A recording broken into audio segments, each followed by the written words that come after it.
the leg to here.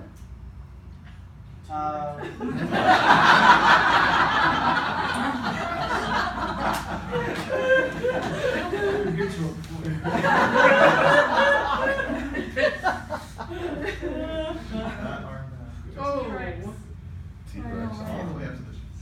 Yeah. So a lot of bicep.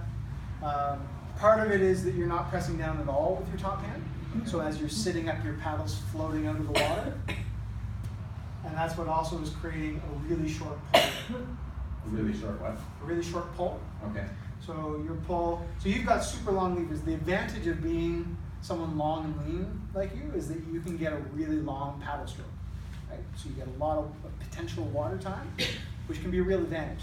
And particularly in the front half, I like people with your kind of build in the front half of my crew because they tend to work the catch really well. They extend really well, so they create room for the people behind them, right? If you have big guys that aren't super mobile in the front of the boat, nobody behind them has a choice. They can't get very far forward because there's big people in their way, right? If people that are long-limbed, it creates space for everyone, works really well for the whole boat. You do a nice job of getting forward, and you're in a pretty good position.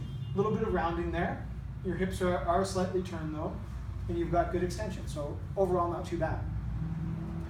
But from here, because there's almost no, right, you get down to your nose in terms of that top hand drive, and then it stops. Right? There's no push down whatsoever. So as you sit up, see how that paddle starts getting higher and higher in the water? Yeah. And that bottom arm bending. Right.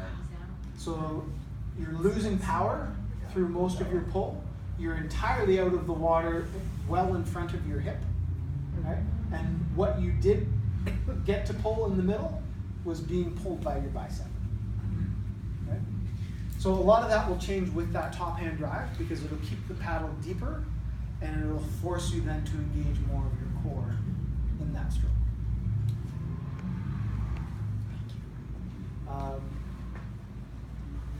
There's a little flick there, so you're leading the recovery with your shoulders, and the hips are actually the last thing that's getting around. You're not leading with the hips. So again, that underlying piece of getting the hip motion